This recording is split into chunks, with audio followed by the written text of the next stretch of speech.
Yeah. Amazing.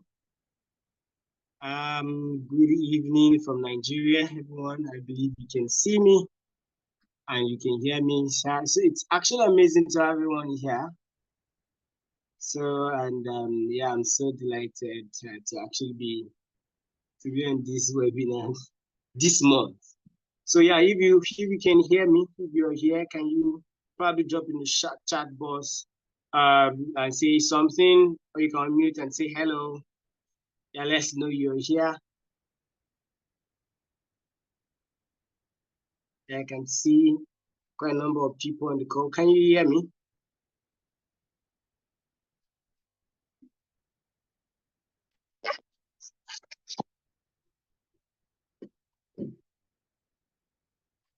Yeah, amazing.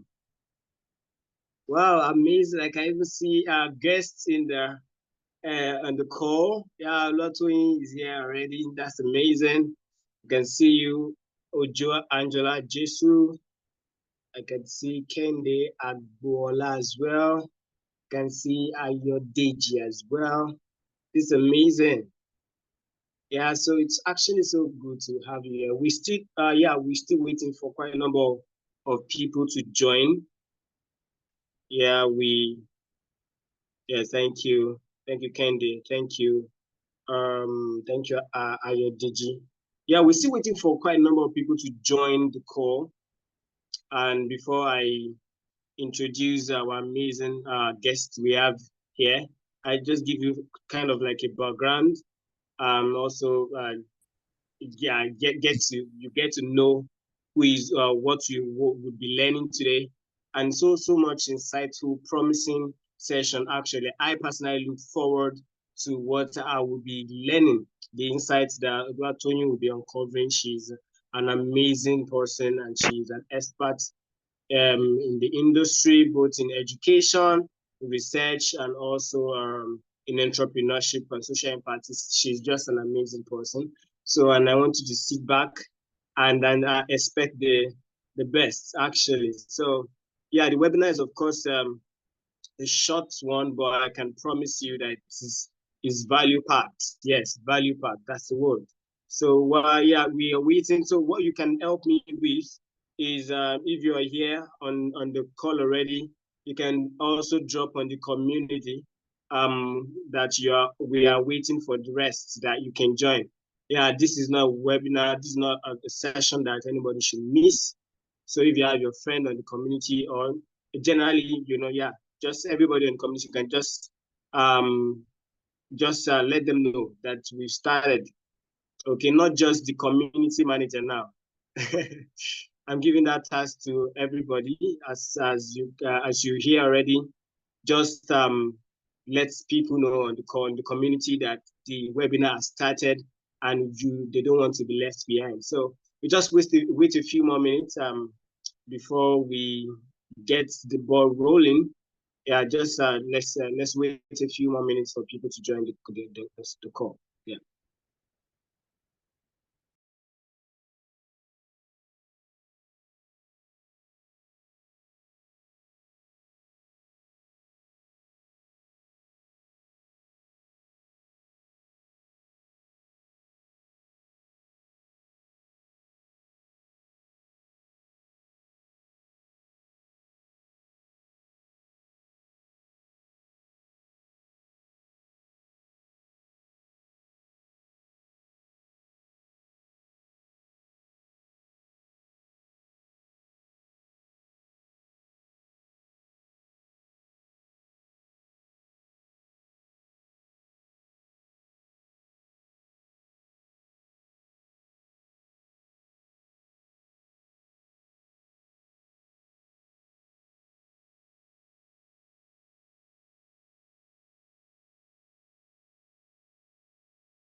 Yeah, so we're gonna wait like 2 more minutes before I introduce the speaker 2 or 3 more minutes. So if you've not done that, drop it on the community and let them know the event, the session has started.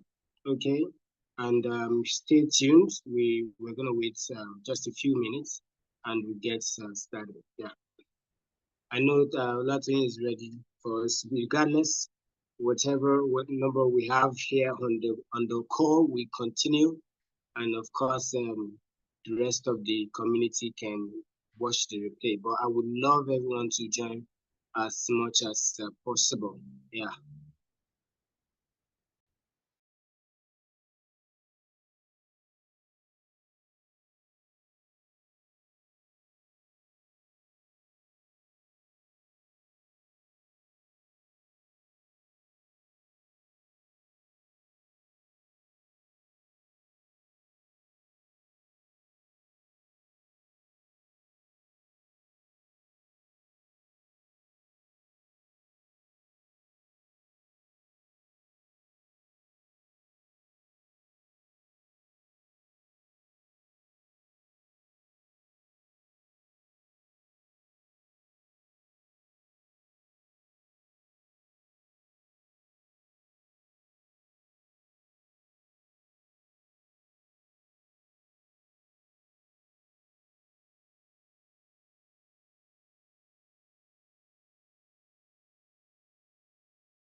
All right. Yeah, let's get started. So it's actually awesome to be here, right? So yeah, and yeah, some of you have dropped your expectation on the group, and just like I mentioned earlier, I said I personally also have huge expectations, right? So I'm also willing to learn. So I'm just going to be introducing our amazing guest speaker right now. And I want you to pay attention. This is actually a very, very, very important session. Of all the webinars we've been having, it's been fully value packed, right? It's been value packed, and starting from last year, December, till now, back to back, we've been having amazing guests on the webinar, and of course, yeah, we'll keep having them down. And why I'm saying this is the background of Oluwatoyin. So, and yeah, let me read his our bio rather, and we get started. So first of all, the first time I met Oluwatoyin was in Ibadan on one of our events, which is facilitated by Oak Oak Nation for Oak. I mean ONE right now. Okay, ONE is an entrepreneurship initiative, and that she found. And then it's just an amazing group of people and organizations that really helped entrepreneurs in diverse sectors and all of that to actually kickstart their journey and also scale their business and enterprise. So it's actually an amazing session I had during that time, and that was actually a crucial time for me as an entrepreneur that I am.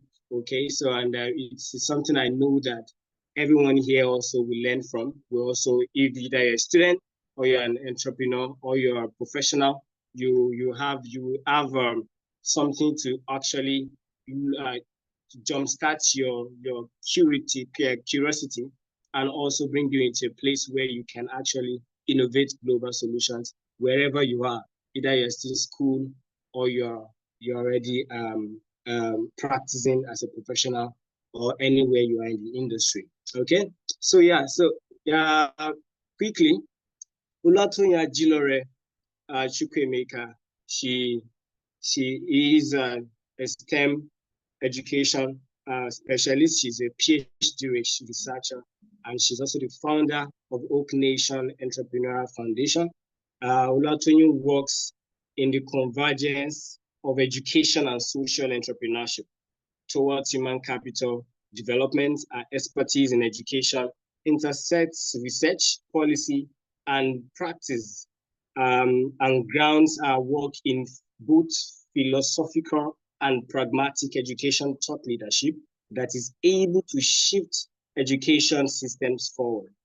She was an assistant lecturer at the University of Ibadan, is currently a PhD scholar at Tufts University in the United States. She writes a bi-weekly education column for a leading Nigerian newspaper and serves as a policy associate at the Institute of Governance and Economic Transformation, where she provides public policy recommendations that can help African government leaders shape education on the continent. Oluwatoyin is the founder of One Foundation, a non-profit organization equipping young people with entrepreneurial education, mentoring linkages, funding linkages, and other forms of resources in Nigeria. Okay. Oluwatoyin is a speaker, author of 3 books, and a beloved writer whose pieces are found on multiple platforms, shaping and empowering thousands of people on a weekly basis. Oluwatoyin holds 2 master's degrees in economic geology and mineral exploration from the University of Ibadan and the Pan-African University funded by the African Union. She earned a first-class degree in geology from the University of Ibadan. Oluwatoyin has been a recipient of multiple awards and recognition, including Tufts Provost Fellowship, Mandela Washington Fellowship, and Innocent Chukwuma Social Impact Fellowship, among others.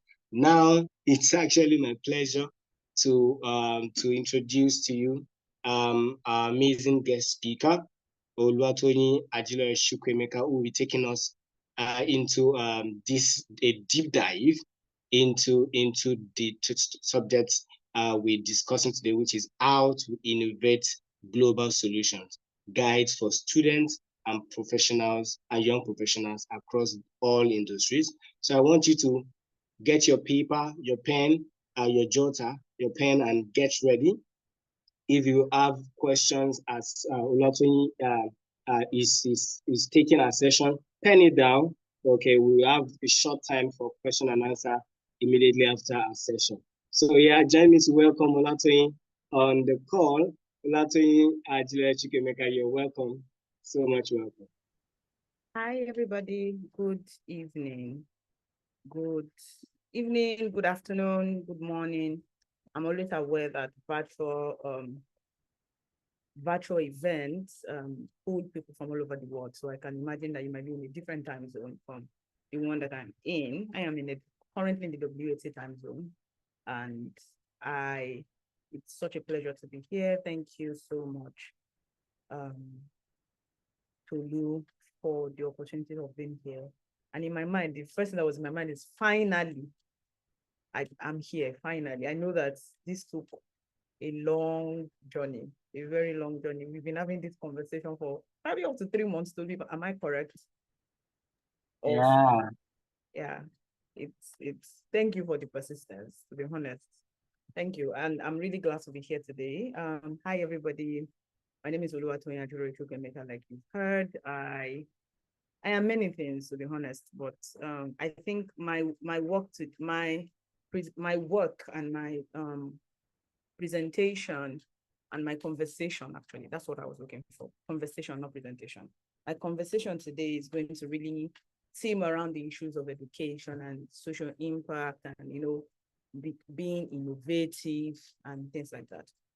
So I have some slides for you, actually, but I wanted us to, first of all, even have like a sense of conversation, in the sense of what are you, I know that you already shared by form and all of that, but I also love us to have like a conversation here. And I was hoping if 1 or 2 persons can use the chat and let me know what you are hoping, what's like the most important thing that you are hoping to learn today. Yeah, you could use the chat, please. I think that might be faster, so I'm able to hear from as many people as possible. What are the things you are hoping to learn today? I'm looking into the chat. Yeah. If there's like an important question you would like me to answer today, what would that question be? That's what I want to know. I want to be sure that I'm speaking to your very, very need. That's why I'm asking this question.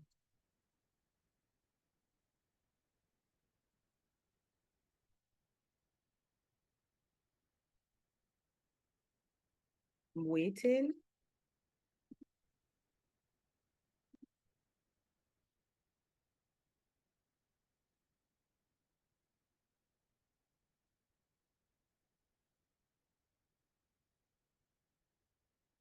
I'm still waiting.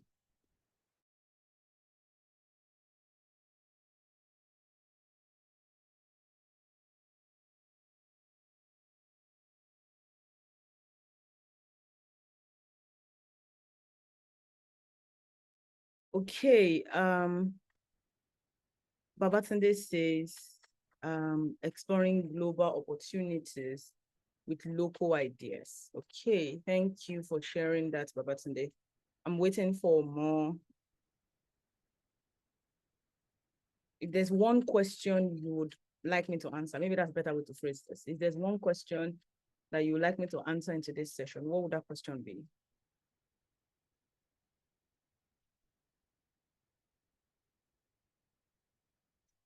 What would that question be?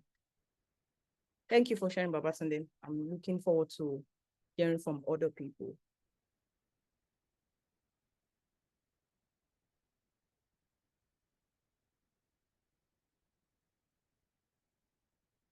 Okay, are we thinking about the question? And can you confirm that you can still hear me? I imagine that my network might glitch once in a while.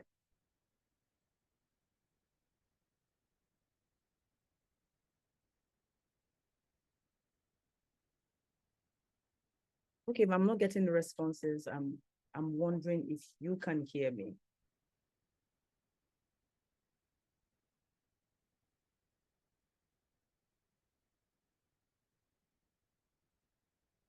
Oh, okay. Angela already shared. Thank you for sharing that, Pendo. To learn about global opportunities and how to take advantages of them. Okay, so I am the theme that I was given is really about how to innovate global solutions. But I am seeing a sense from the two people who have responded to me talking about global opportunities. And in my mind, I'm beginning to wonder if the sense of what you are hoping to learn today is really how to maybe apply for things. Yeah, I just want to be sure, because the sense of what I had is seeming a little different from what I'm hearing in the chat, but maybe I should wait a little bit to hear from more people. What's like the most important question you would like me to answer today? Hi, everyone. I'm waiting for more people.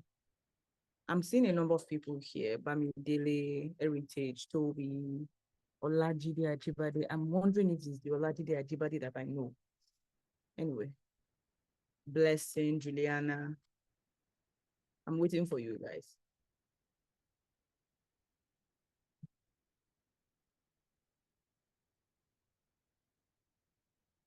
Anybody?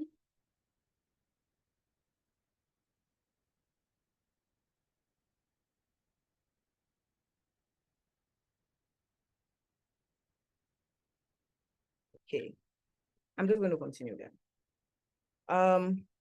I'll try to speak a little bit to the matter of global opportunities though, but the sense that I had about this event was really around how to be an innovative person who is trying to solve problems and solve global problems, innovate global solutions. Okay, thank you, Pastor. It says he or she, I'm not so sure. It's crucial to understand the key challenges facing the world, such as climate change. Effective innovations often involve leveraging technology, fostering population that address the issue comprehensively and sustainable. That is what I would hope to learn. Okay, thank you. That's very useful. Okay, I'm going to try to share my screen from here. Please let me know if you can see my screen by the time I share it.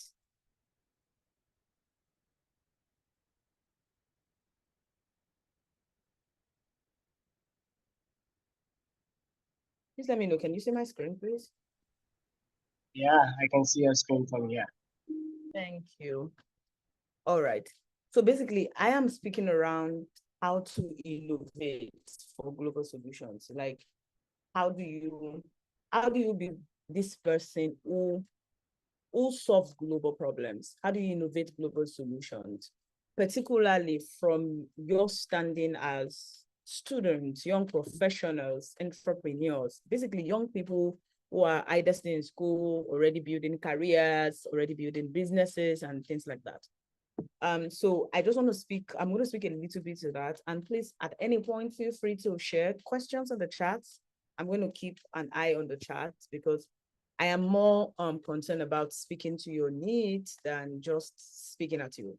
And I'm a very interactive person by now. You should probably have seen that. So I am going to ask questions as I go. I'm going to need responses. Please, let's do this together. This is how we learn. It's not just by being talked at. It's also by participating in the creative process, the thinking process that goes into every conversations like this. Thank you. So basically, I was thinking about it and I realized if we just jump into global solutions, we don't, put context. If we just jump into how to create global solutions, we would have missed out on a lot of things. Because there are some questions before we get to how. There are questions about, when we talk about global solutions, who innovates them? Which kind of people innovate them? Why do we even need to innovate global solutions? When we're talking about global solutions, that means there are global problems. And when we're talking about innovation, what does those things mean? One of the things I have seen over the years is that many of these words have become like trendy words. And usually we cannot just assume we know what they mean. Or sometimes we really don't because we've not really stopped to think about them. We use them in our posts. We talk about them. We even organize events, but sometimes I feel like we still need to sit down and really think about them and ask ourselves, what does this mean? What does this mean to me? And how does the meaning influence what I do about them? So these are some of the questions that I thought should guide our conversation today. And where do you innovate them? And how do you innovate them? So I'll try to run as quickly as I can so that I can create more time for for questions. I also put like a case study, talk a little bit about the organization that I lead because I feel that it was relevant to this conversation. Tolu already started talking about that before because he himself was a participant in one of our programs. Basic fast is the who who innovates global solutions. Two things that I think is very important that I thought is crucial is to understand that what qualifies you as a global innovator is really your experience in your own environment. What I mean by that is, because many of these words sound big and, we can be looking at them from the perception, of global people, people who travel around the world. Those are the people who do global innovation and things like that. It's not really true. You need to understand that wherever you are right now is part of the globe. And when we're talking about global literally means anywhere. Anywhere. So what qualifies you to be a global innovator is the fact that you are somewhere on the globe and you are experiencing the global problems where you are. You are able to see the big challenges that are happening in the globe. You are able to see it in your own place.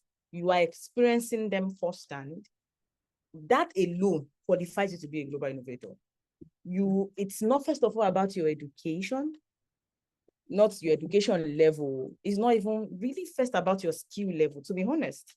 It's really just about being someone who goes around thinking of themselves from the perspective of being able to address the challenges that they see anywhere they go. I am coming to terms with the fact that being a global innovator is first of all a thing of the mind. Is this thing that makes you go around and see challenges that you can solve in places where people see nothing. I have done most of my work in entrepreneurship and education and all of that. But during COVID-19, I actually did an health-related social project. Not because I was an health person. I'm not a health professional. I'm not open to be. There was a time I used to think I was going to be a doctor. Thinking about it now is even funny because I'm not cut out for that kind of life.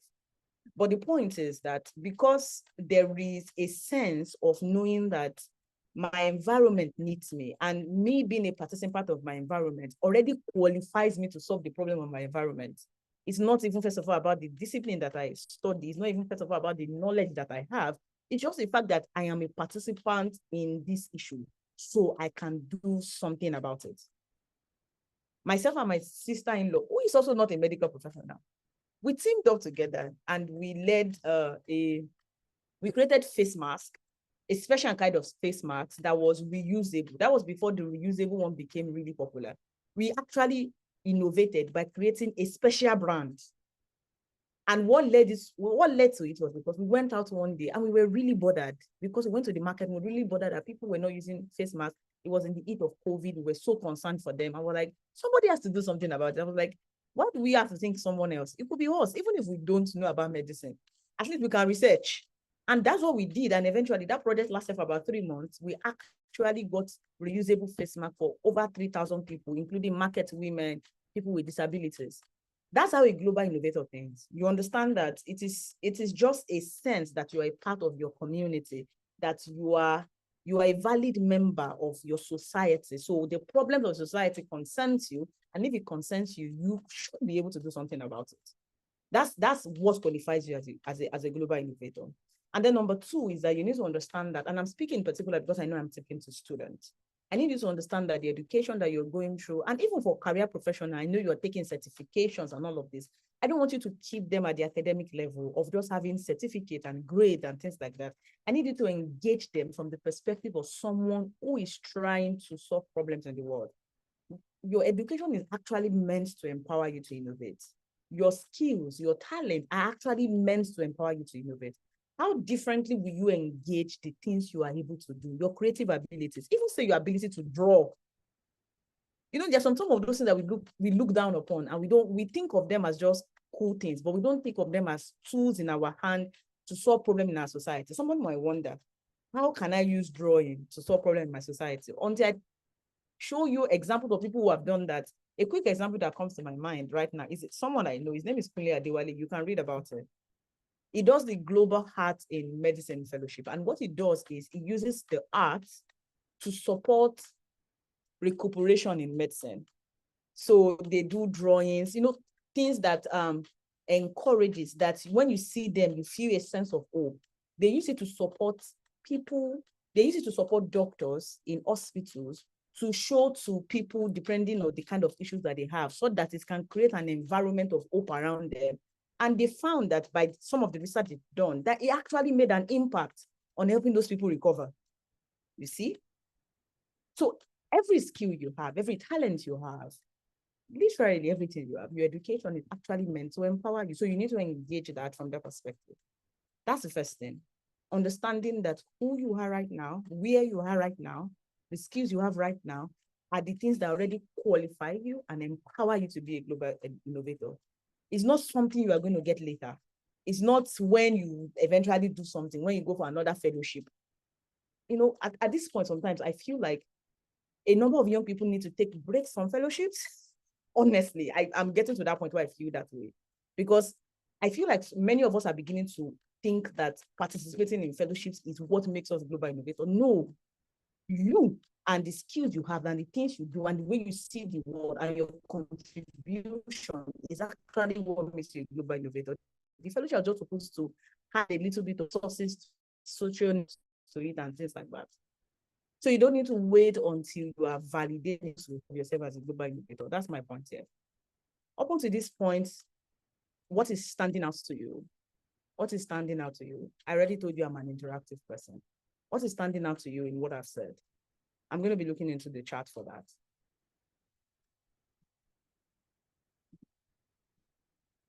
Please communicate with me in the chat. Let me understand, what are you hearing up until this point?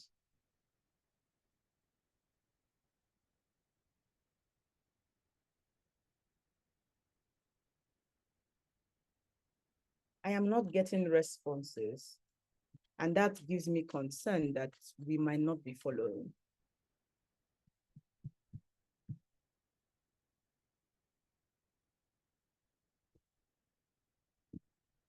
So I'm just going to wait. I'm just going to wait.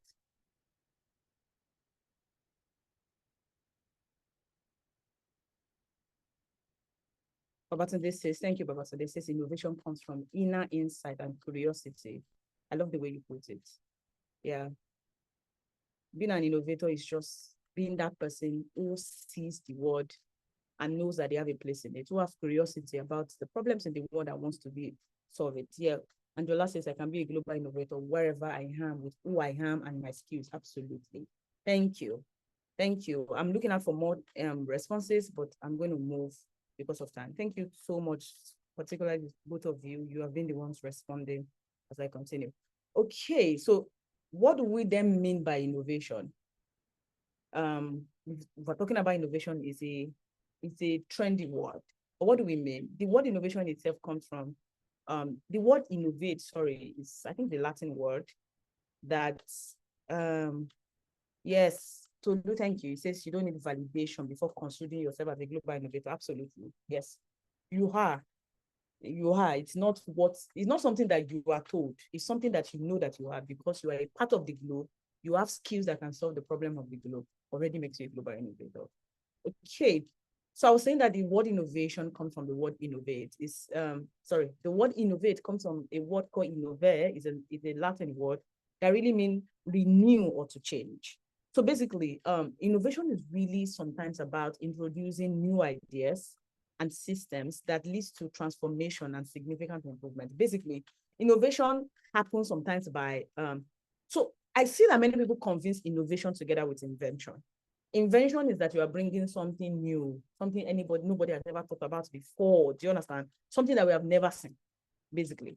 You know, at this point, I don't even know an example to give, to be honest. But yeah, but innovation really is that you are renewing something that we probably have always known, but you are bringing new ideas into it. You're bringing new systems of doing it. You are bringing new ways of thinking about it. Think about Uber, for example. Taking a ride is not something that was new to anybody. We were all taking taxis before Uber came.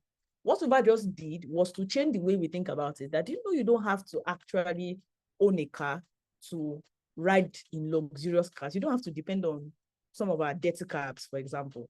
Or do you know that you don't actually have to go to the bus stop to look for a car? You can actually just press something on your phone and the car comes to come and meet you in your house. So innovation is really about thinking about sometimes old systems in new ways, bringing new ideas, bringing new ways of thinking about these things, and bringing new ways of doing them. In time past, many of us, you want to talk to your friends, you write them a letter, you visit their house. Now you can just send them a WhatsApp chat. And many of our social relationship now actually completely live or die on social media. Many of us, I don't know how many of you realize that sometimes you are speaking to your friends so much on, say, WhatsApp or Instagram, that you sometimes don't realize that you have not seen them in 2 years. I met a friend, I think in July, no, this is July, around March or April, who came around to visit me in Boston. And we were talking and we were just gisting. And all of a sudden, it dawned on me that, wait, I have actually not seen this guy in 6 years. But it didn't feel like that because we communicate on WhatsApp.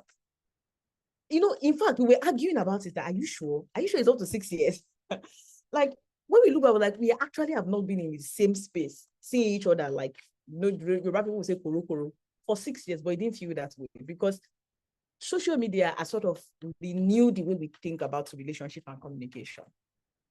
And then why innovation? Why is innovation even important? The first thing is, foresight practitioners talk about how the world is becoming increasingly VUCA. VUCA means VUCA, volatile, uncertain, complex, and ambiguous. Volatile in the sense that anything can happen at any time. COVID showed us that example. Uncertain in the sense that you really cannot tell what is going to. We have always known that it was uncertain, but the uncertainty became even more obvious to us. I think maybe around 2020, from COVID times till now, it became a lot more complex.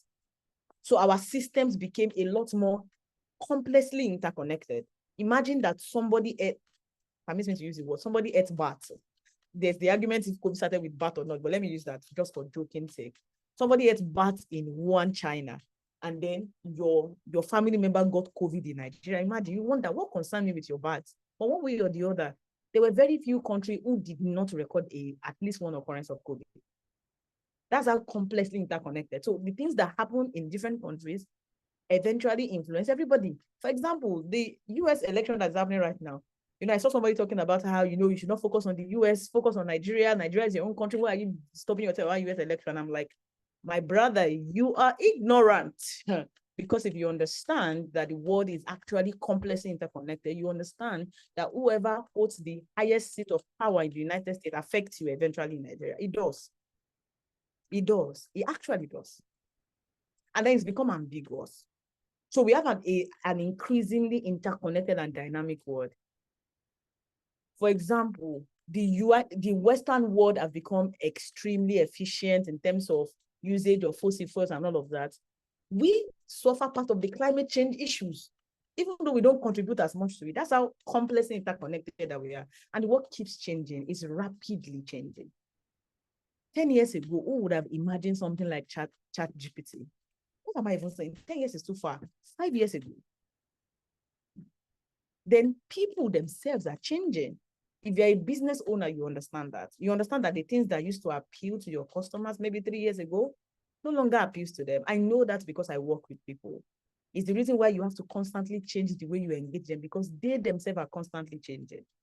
They are constantly changing. Everything you do, even when you teach them, will I stand in front of you telling you some things that you can do on ChatGPT?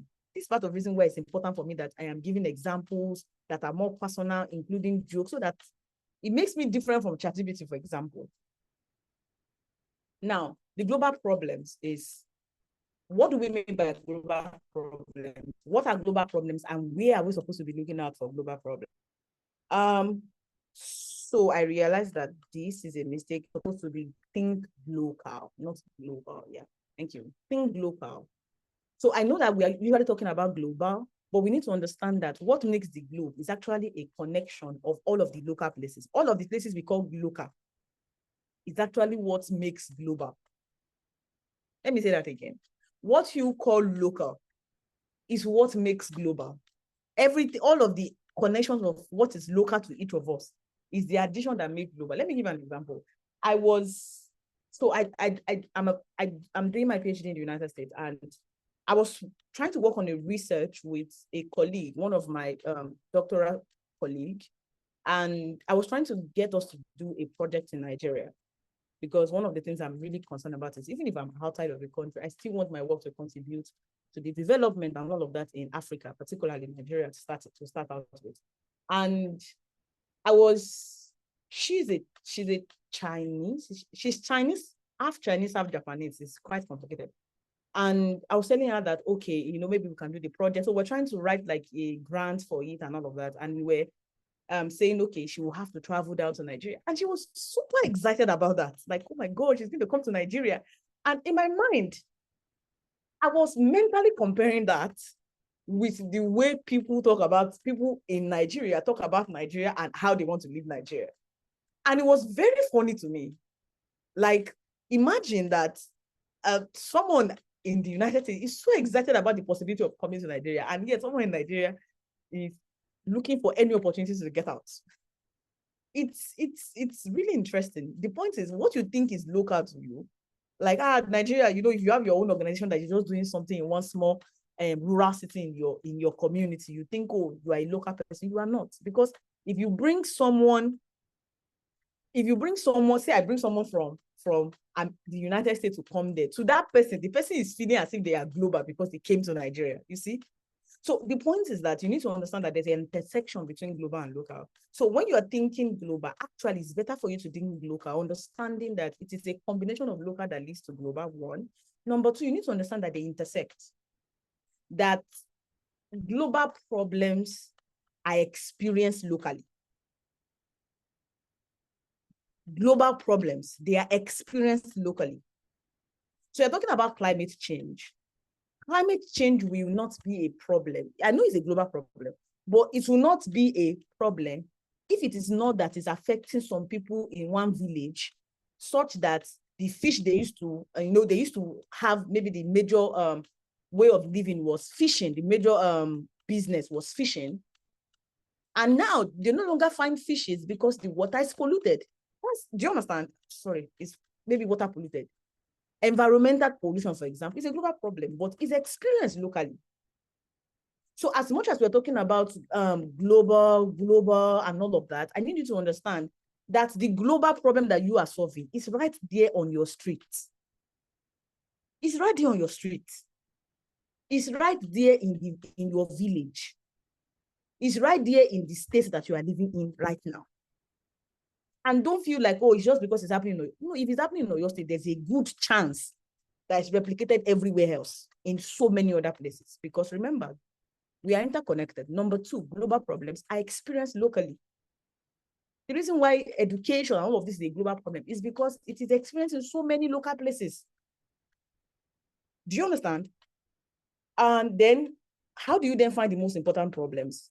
I thought of places like SDGs, but honestly, I particularly, when I try to speak to Africans, I am a proponent of Agenda 2063 more than SDGs, because SDGs is a global thing, and I agree, but honestly, remember that I said that our global problem is experienced locally. Our own experience of it is very different from the way, say, someone in Dubai is experiencing it.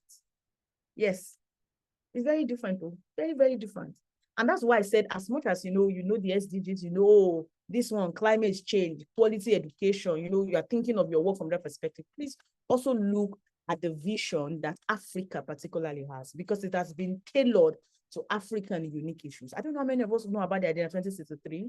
It's the 50-year vision of Africa. It was ratified in 2013. It's between 2013 and 2063. We have 7 aspirations. They are similar to SDGs, quite all right, but they've been tailored more to reflect the reality that we have in the United States. Sorry, I'm so sorry that I'm saying the United States. That we have in many of our African nations. They've been tailored particularly to reflect that.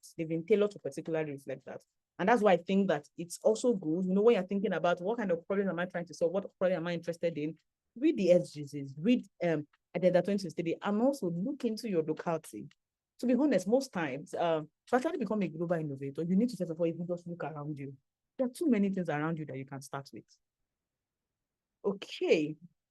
So how do you identify? These are some of the examples I was talking about, climate change and environmental degradation, global warming, and all of that. Many of these things you have experienced them. I'm certain you have experienced them.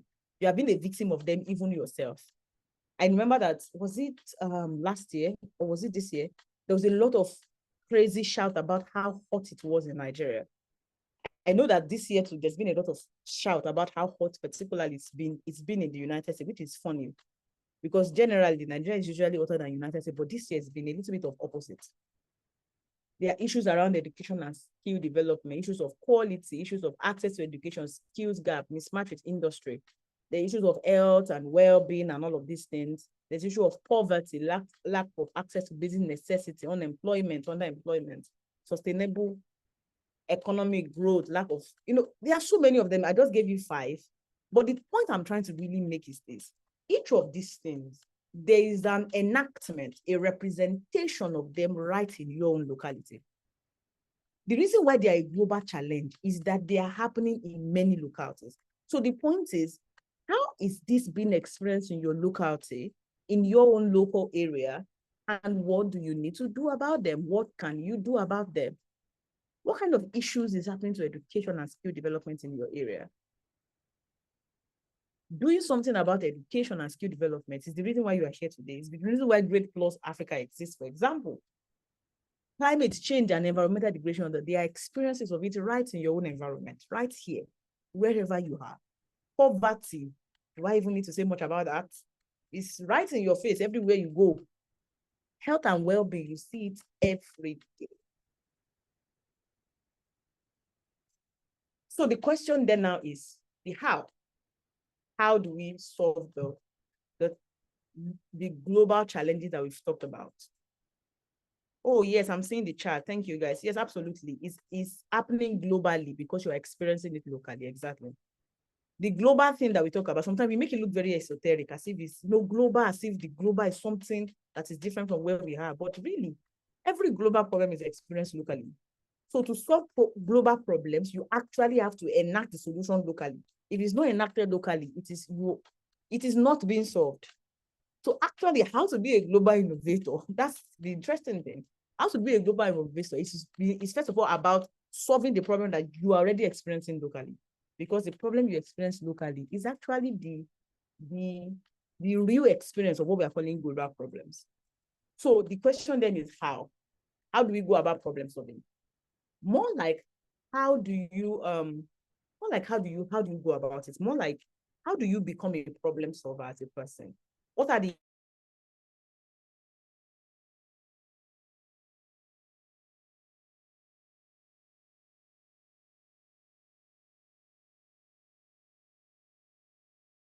apologies, please. I just realized I was kicked out. I didn't even realize that.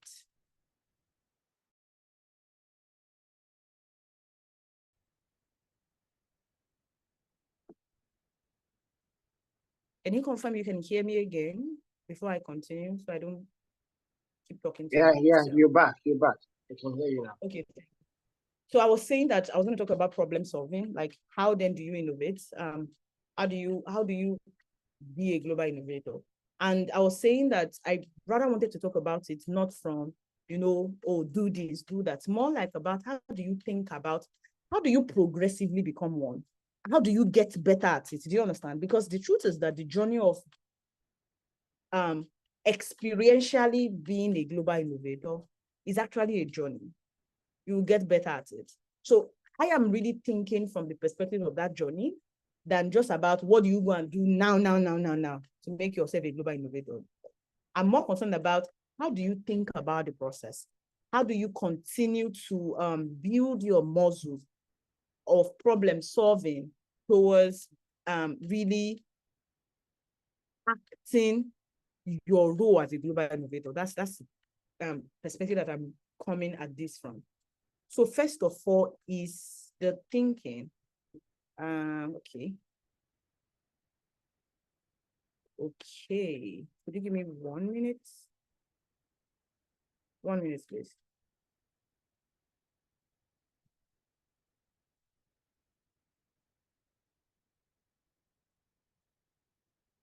Just a minute.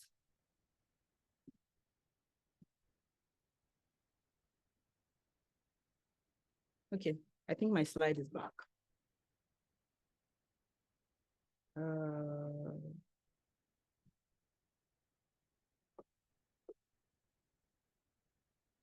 Okay, so first of all is understanding what I'm calling the innovator mindset. And I've spoken a lot about this. I'm just pulling some of these things together in the sense that the innovator mindset is almost a way of thinking, of knowing that everywhere you go, there's something there that you can contribute to. It's not first of all about if you are running it's not first of all about running an organization or starting a business, building all of this structure and all of that. It's just really first of all a thing of the heart, of knowing that everywhere you go, your mind is open to see the challenges that exist in those places and how you might solve them. When you see someone who has an innovator mindset, you see them everywhere they go, they are always finding ways to make the things better. Either they eventually build it into something structured or not. I used to say to people that when I started teaching, because I taught in the university for about about 2.5 to 3 years.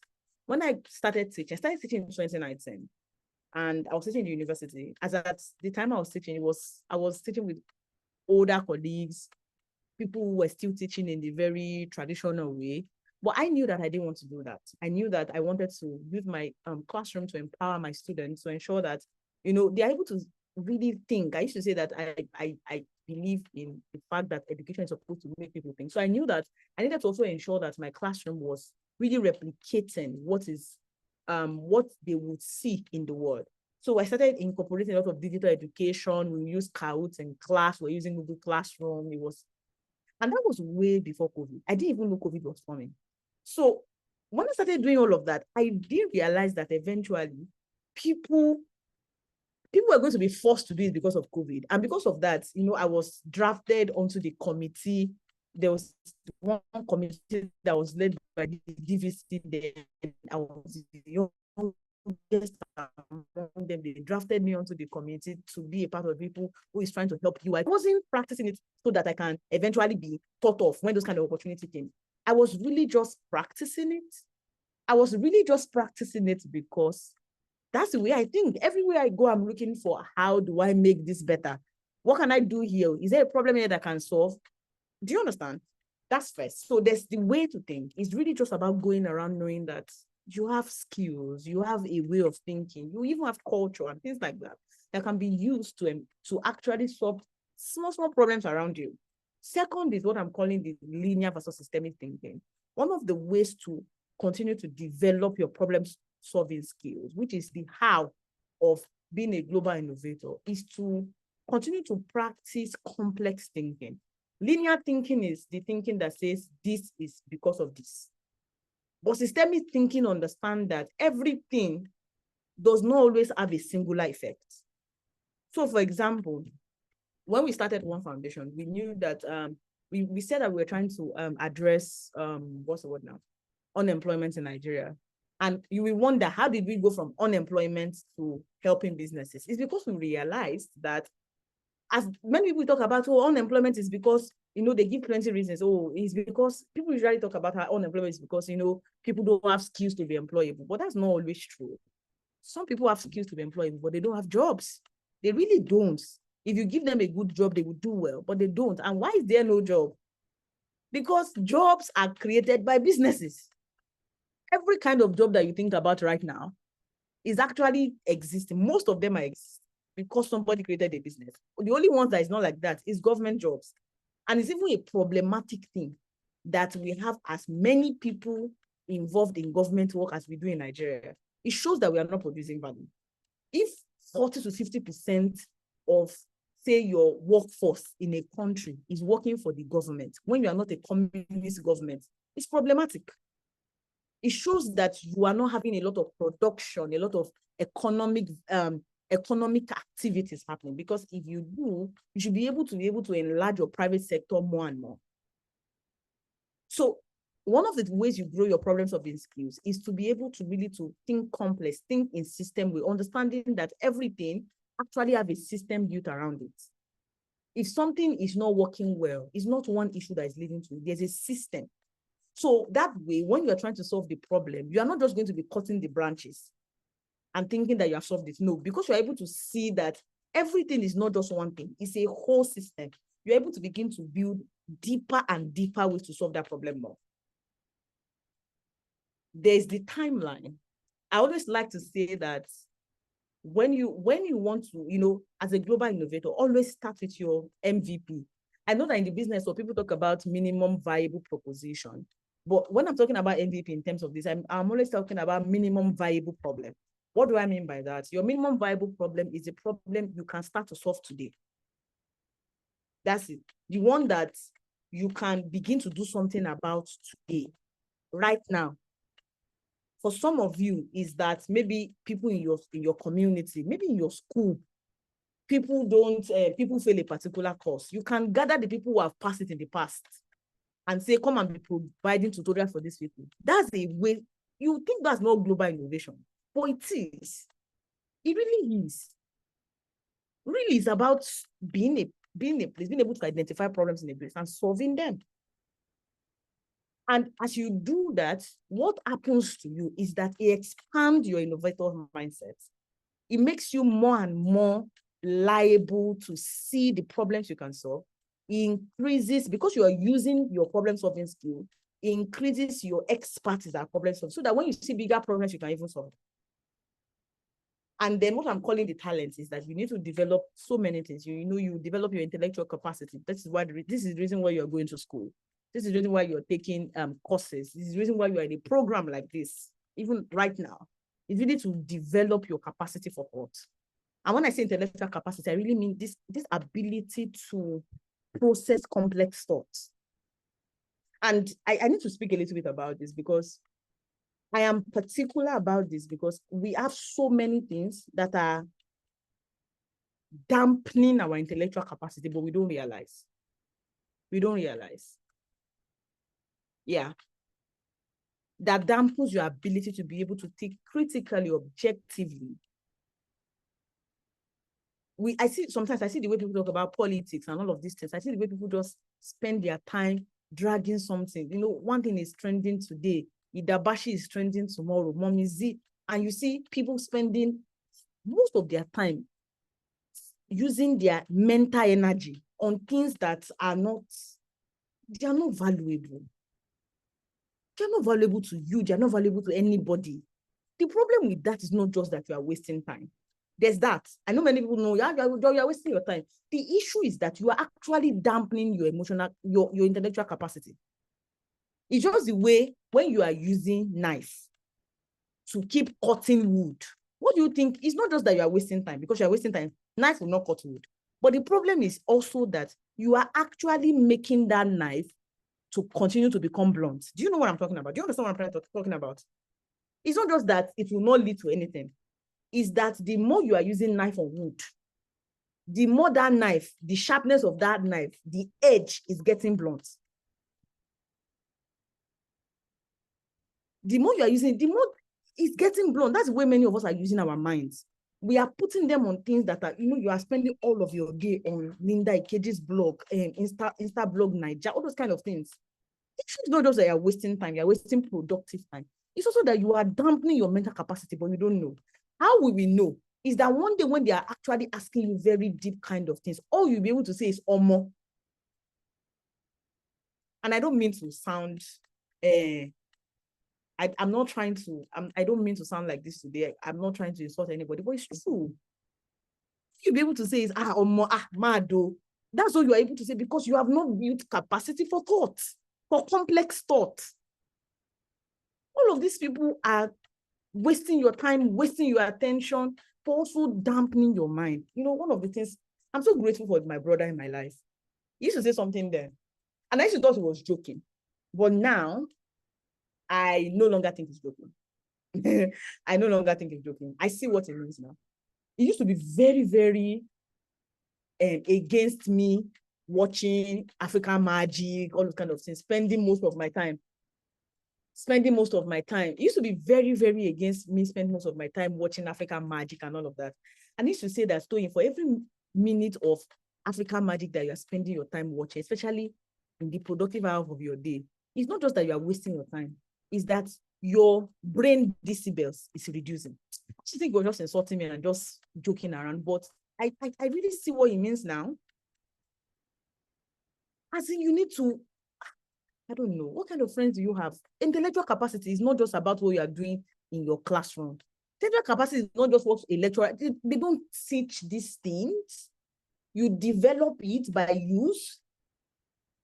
You develop it by use, by engaging in things that challenge your mind. Not those things where you're like, oh my God, it's so fun, and there will be something that will trend. And this is one of the issues that I have about Nigeria.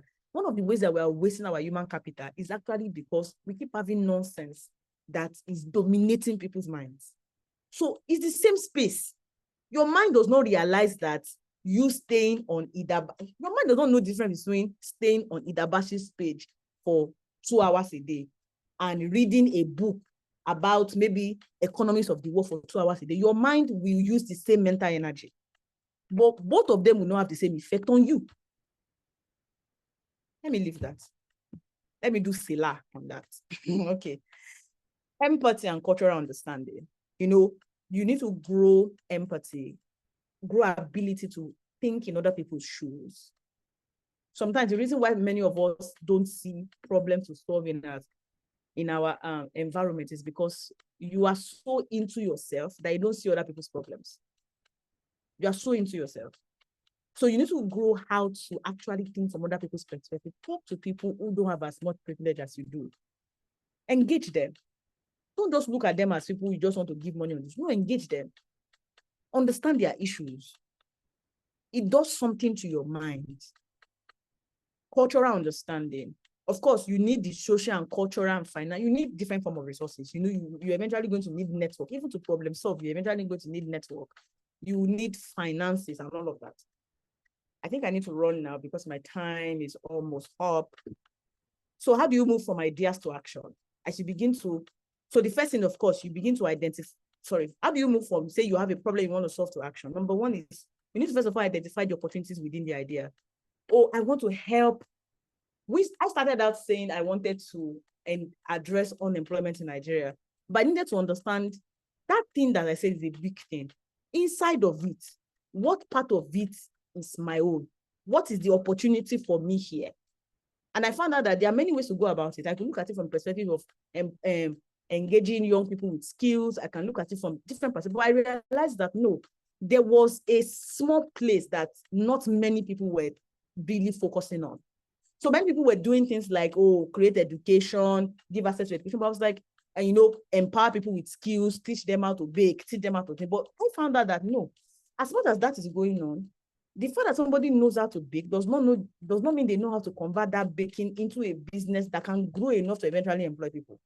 So that was the opportunity gap that I found. I was like, okay, let me stay in this point where get your education, get your skills. Now that you want to convert into a business or something, or that kind of, an enterprise or something that's actually eventually going to address unemployment and all of that, meaningfully engage you, at least provide employment, even if just for you, I can come into that place. And so you conduct research, engage with communities, stay informed, being able to find your own place, basically, find your own opportunity gap. Within that sector, there's an opportunity gap for you. There's a place you can stay. This was actually how I found also the place I wanted to stay in education, because education sector is a very large sector. Many people are in education. Education is one of the easiest things to jump into. Everybody can just say, because, I go to school to go and talk to children on their assembly floor. I am education sector. Anybody can be there. But I realized that where is the opportunity gap for me? Where is the place where it aligns with my skills, aligns with my passion? And I don't see too many people here.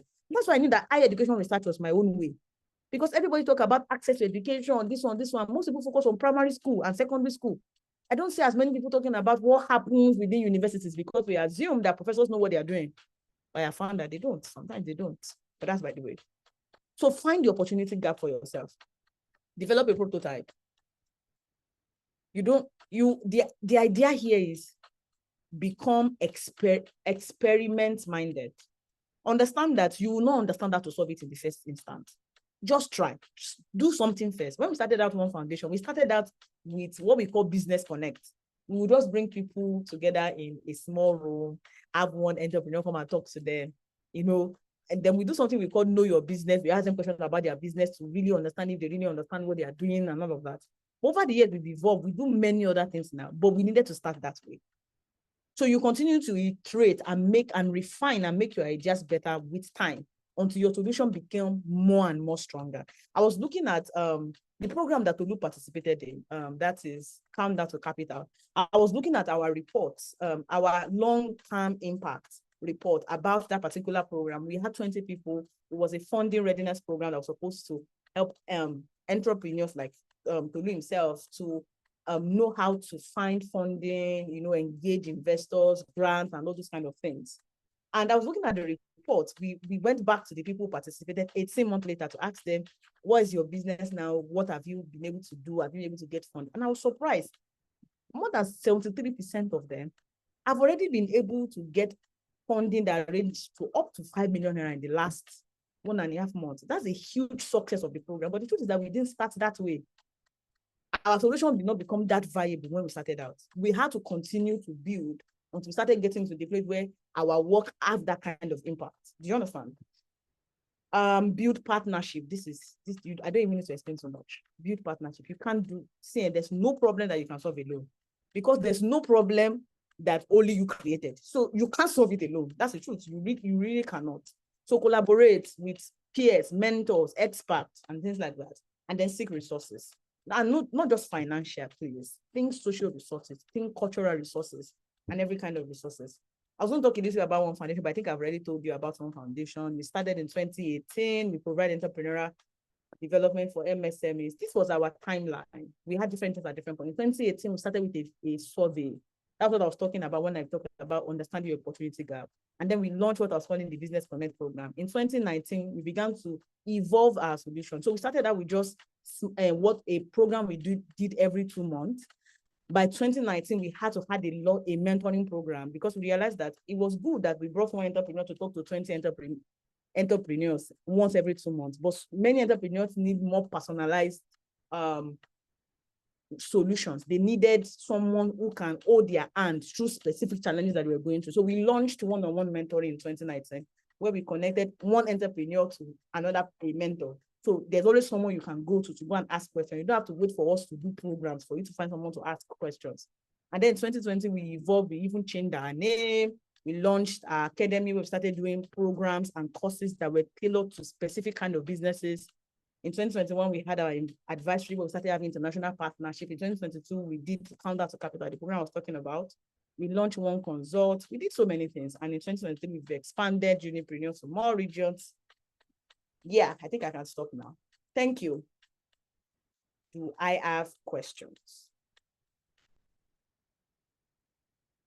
Thank you. Questions. Tolu, I think I should turn it back to you. Maybe you could. Yeah, thank you so much. That's amazing. Amazing session. Thank you, Toyin. Just so insightful.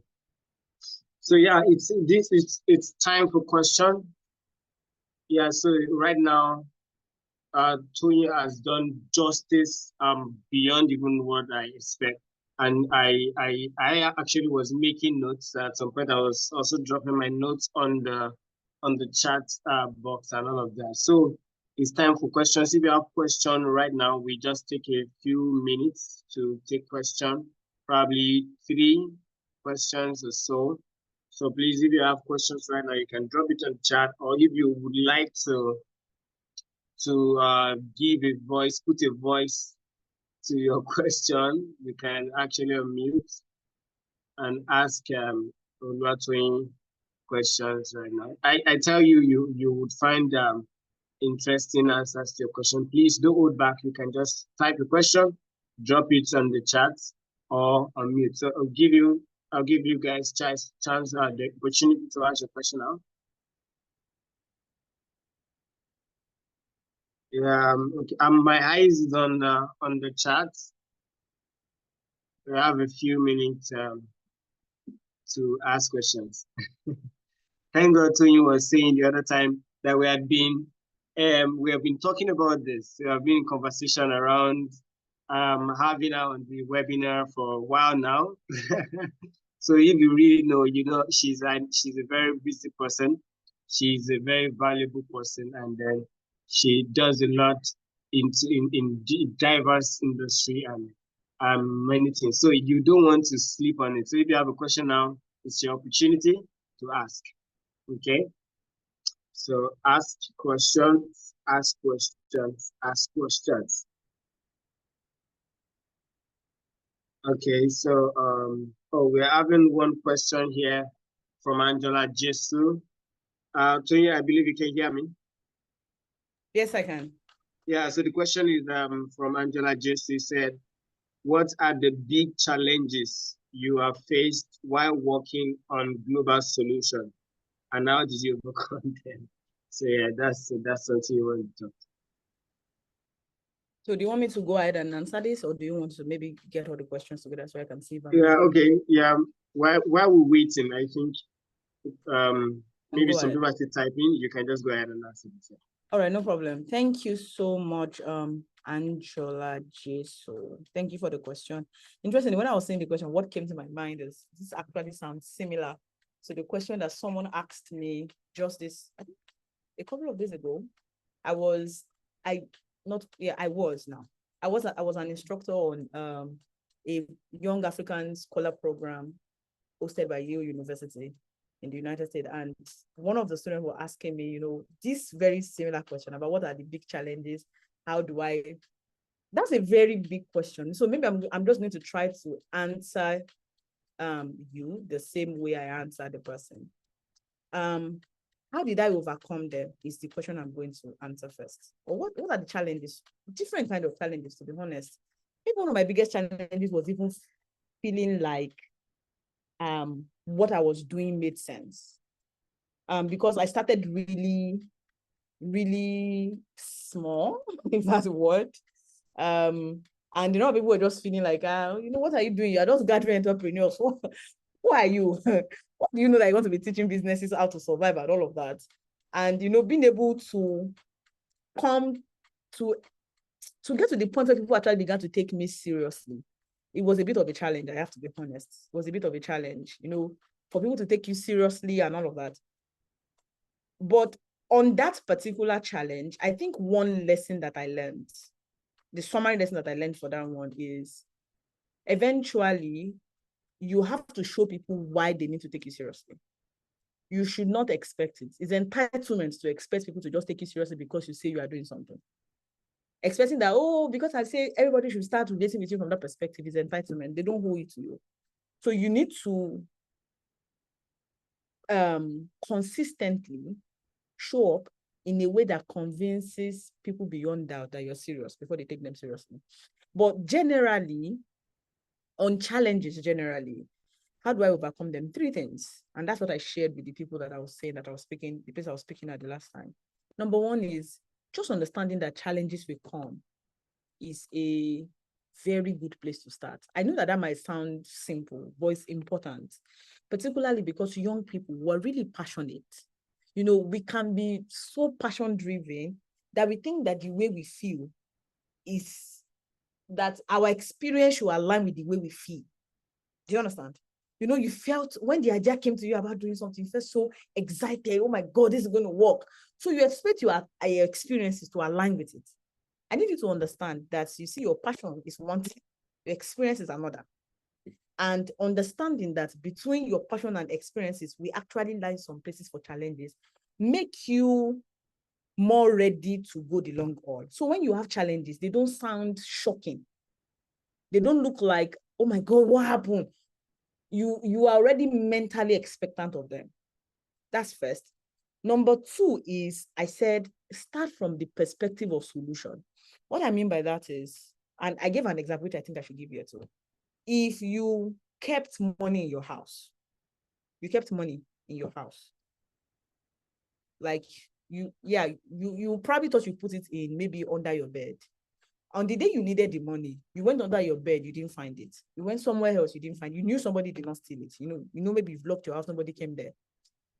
You've started like 3 to 4 places, you didn't find it. The question I asked was, will you continue to search it? Most people will say yes, and the reason why you continue to search is simply because you know you had money. If you were certain you had money, you continue to search. But if you were not certain you had money, once you set like 2 to 3 places and you did not find it, you feel like, maybe I was just lying to myself. I never had money. But if you were sure, like, I was sure that I put money in this house and I'm sure nobody stole it, it has to be somewhere. Maybe I use, the Yoruba people say they use their left hand. Maybe I use my left hand. You will scatter your whole house until you find that money. That's the idea. When you continue searching, because you know that you have money, it's you coming from a perspective of knowing that this thing exists, the solution exists. That's the way I want you to engage in the challenges that you will face as a global innovator. Know that the solution already exists. The fact that you can't find it in the first place you search, or the second place you said, or the third thing you tried, does not mean it doesn't exist. You keep searching because you are sure it is there. And that's why you need to come from the perspective, first of all, that whatever challenge that you are going to, a solution exists. You don't know where it is yet, but it's there. That's second. Number 3 is that this is the reason why you build social networks. There are some challenges that are going to be beyond you, that you're going to need the help of others, even if it's just their wisdom or their listening ears or something. So don't start building social networks when you need it. Just be a person who goes everywhere and leave, a good name behind, leave a good, just a good perception behind, such that by the time you need help, which you will, you always find someone to help you. Angela, I hope that answers your question. I see Charles' hands up. Do you want to speak? And I'm hoping that'll be the last question because I will have to run. Yeah, thank you so much. I think that should be the last question. I see Charles. Yeah, you can go ahead, Charles. I believe that answers your question, Angela. You did a lot of justice to that. So Charles, can you go ahead and ask your question? Okay, good evening, everyone. Good evening, ma. I want to be sure I'm very, very audible. Yes, you are. Okay, so I have just 2 questions. So my first question is, how can we students ensure that our innovations are sustainable and also like have a very lasting impact? So for example, I'm a pharmacy student. So most of the time we used to organize like health outreaches to go into our community and educate people about like various diseases and all this kind of stuff. But I always feel like this kind of solution.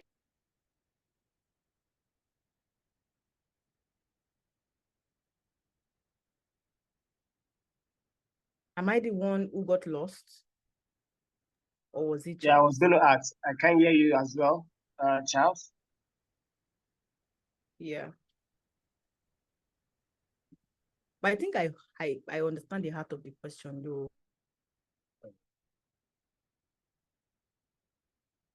I think Charles is having some difficulty with his network. He has dropped off. Okay, I am back. Yeah, you can. I think you can go ahead and ask the question. The recording will be made available. Yeah, you can answer the question. But I think he's still here. Charles, are you still here? I can see him here. Okay. Hello everyone. Am I audible now? Yes, you are.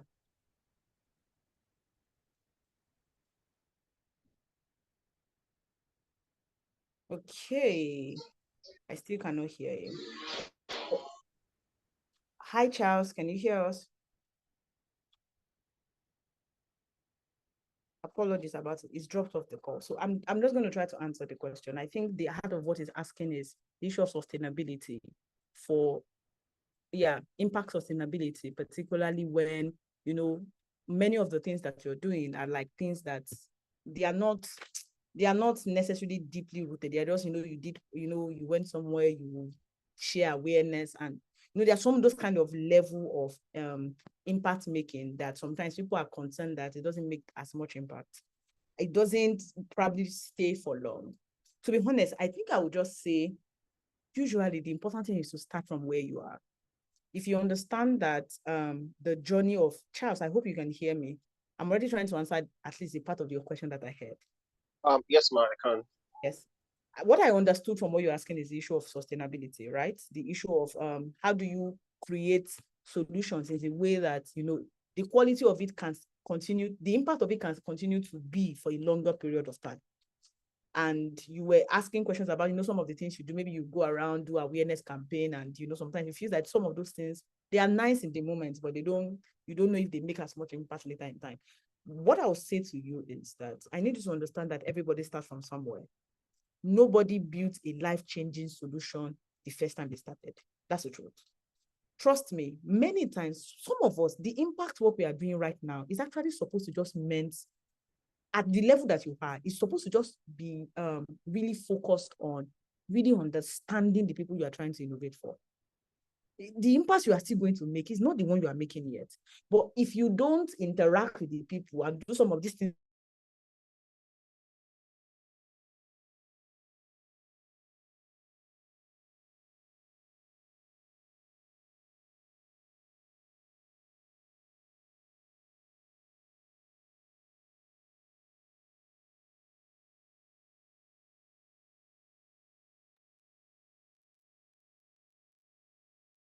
I don't know if it's my network or if it's me. If you can't hear Tony as well, you can probably drop it in the chat. I think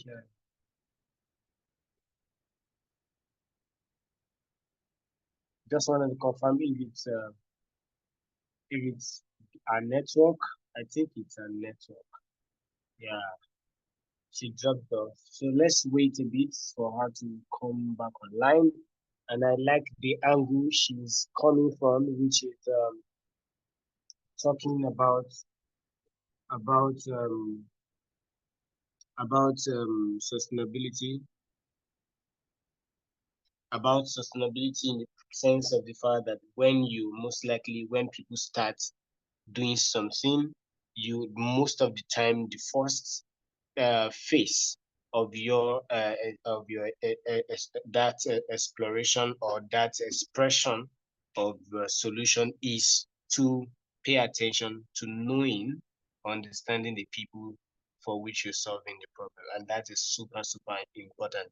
Okay, and I can say that from my own experience as an entrepreneur in education. What we're doing right now, which is GradePlus Africa, it's an idea we've had beyond just webinar. I know I'm still going to talk about GradePlus after we are done. Beyond just having webinar, there are a lot of stuff that GradePlus Africa does. Okay, do rather, and then offers and solutions and all of that. But before we actually step into the space, into education space, we had spent so much into understanding our audience, and that's what we call in business market research, or your audience validation, product validation, and all of that. Basically, knowing your audience, knowing people that really needs your solution, understanding how to behave, how they think. So the main things you do, you offer, you go for campaigns and all of that, and you get feedback and all of that. And so doing that, what you're doing is that naturally you're also making impact like that. But most of the time, as you grow over time, you will get to know how they respond to your offer, and most likely the offer can actually morph and into something more sustainable, and that's where you start to have products and all of that. So yeah, in simple terms, why I'm still waiting for Tony. I told a young entrepreneur some months ago, I think last 2 months, we're just having some discovery conversation and all of that. I told him, you can unmute, you can mute yourself if you are not talking here.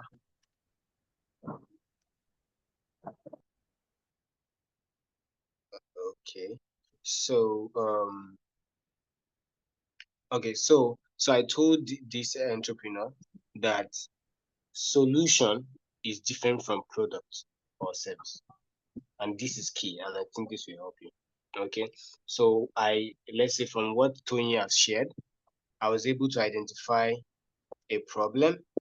Okay, Tony is back. So Oluwatoyin, if you can hear me. apologize.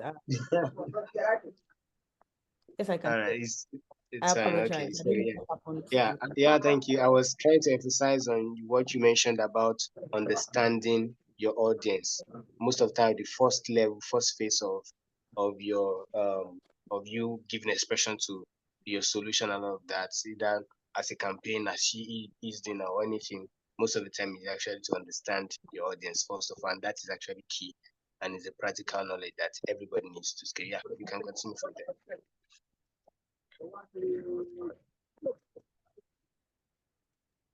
Thank you. Thank you for already sharing that. Thank you. I apologize about the network. I don't know what happened. It just sort of went off.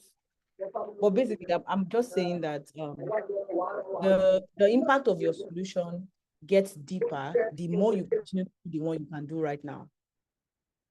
The more you continue to do the one you can do right now, the more you understand the audience, the more you understand what they need, the more you understand the problem, the more you understand the idiosyncrasies of the people, the people you're trying to innovate for, and the better your solution gets. So that's the whole point of iteration, is the fact that you start from somewhere, and the more you do it, the more you know how to do it better, the more you know other things to do that will actually impact them better and more sustainably than the one you're already doing. I hope that answers the question. Yeah, absolutely. Thank you. Yeah, I don't know if I can add this. Yeah, I was, Tony, can you hear me? Tony dropped. Absolutely, I can hear you. Yeah, okay. So just No, I'm here. just to stress, yeah, just stress a little bit of what you said. So I was about saying also, when you talked about understanding your solution more, I remember that 2 months ago I was having a conversation with an entrepreneur who wants to step into his industry more. I was like, so most of the time solution is different from product and service. Your product and your service is a step forward from solution. So most of the time when you keep knocking at your audience, having do this and do that, what you begin to understand is that you understand your solution more and how the audience is responding to that solution, and then you now know how well to actually deliver that solution to them. And that's actually where some of the time you begin to understand what product or service best fits the audience in that sense. Okay, so basically your product or your service begin to come out. Can be something business, it can be an enterprise, it can be an NGO, whatever it is, but the delivery mode begins to get more clear. And I think that's one of the best way to actually begin to step into sustainability, because you start to actually have something that can fund itself and all of that. Yeah. So that's what I'm just gonna. Yeah, absolutely. Thank you. Thank you so much, everybody. It was nice to be with you guys. Amazing. I know that we are pressed on time. I don't know.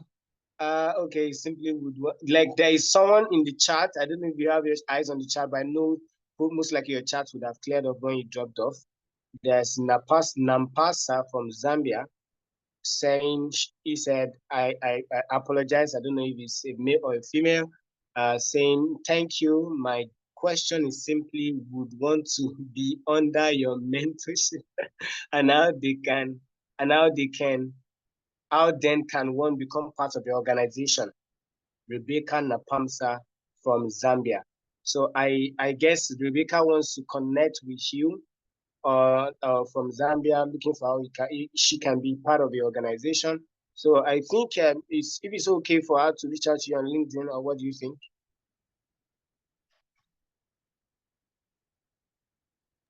So yeah, I am going to drop a link. Oh, awesome. Can you hear me now? Yes, I can hear you. Can you hear me now? Yes, I can hear you. Yes. Yes, so I was going to drop a link. Yeah, the idea of the person reaching out to me on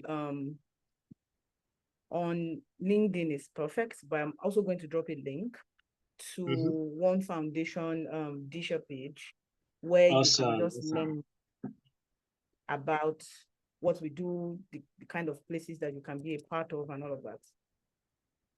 I think the fastest one is actually to actually just sign up for our mailing list. That way you can get to know more about our other events. So I just sent a link to the chat. And of course, I'll be happy to also share. I think I should share my LinkedIn profile. LinkedIn is also a perfect way to reach out to me in case you have maybe specific question. So that's it. That's one foundation digital page. I'm sharing the digital page because it just leads you to many other things. That one leads you to, yeah. So digital page works better. You know, you can join our digital community there. You can, yeah. Basically, many of the things that we do are there. So it works better that way. Thank you, everybody. Yeah, that's perfect. Thank you so much. Thank you for coming on board. On behalf of the team and the entire community, I want to say thank you so much. We really appreciate and we do not take it for granted. And thank you for coming on board. Thank you. Yeah, I don't know, everyone, you can just say thank you to Toyin on the chat. Yes, thank you, ma'am. Thank you. Yeah, thank you. Thank you very much. Thank you. Yeah, thank you. All right, so thank you, everyone. Now, thank you so much. The link. Awesome, thank you. So the link to you dropped will be shared with you on the community as well. I believe the community manager would take note of that, share it with you, and also, and I believe Tony will make available our slides. So we would love to ask for that so that we can share with the community as well, so that people can follow up on the personal time. Yeah. So yeah, thank you, everyone. So yeah, we have stretched the time a little bit forward for that, but I believe that we know that this is value packed, and I want to know. I want to be sure. I'm sure that you really you have a lot to learn within this time that we've spent. Okay. So and this is GradePlus Africa. So shortly, I will just say about that. So GradePlus Africa is an EdTech platform. Okay, and we are an EdTech company that teaches African students and entrepreneurs how to learn and connect you with the best career path that fits your personality. So in that way, giving you all you need to actually flourish, to do well, both as a student and as a young professional. So we offer different products in this regard. We have a number of courses on our website that you can take to improve your cognitive ability. We are very, very keen on personal development and improvement because as statistics have it, Africa actually is struggling with human capital, and that is actually a very important part of development across the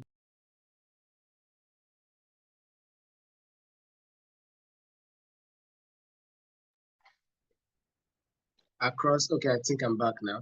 Across the continent. So we are helping to improve that by equipping you with cognitive improving courses that help you to improve your cognitive skills as a student, as a professional, to improve your productivity. And as well, beyond that, we connect you. We're keen on connecting you with career paths and courses of study that best fit your personality, because data also says that African youth, 60% of African youth struggle. 60% of African youth struggle with what course to study in university, or even after university, what career to pursue in their professional life. So it's something that is a lot, and we are solving that as well with our algorithm that takes you through a set of questions and then suggest to you courses or career path that fits your personality the best, tailored to Africans. And you have this very, very, very, very, very subsidized rate for Africans, and some of them are actually free. So I believe on the community we get more of this. So, and as part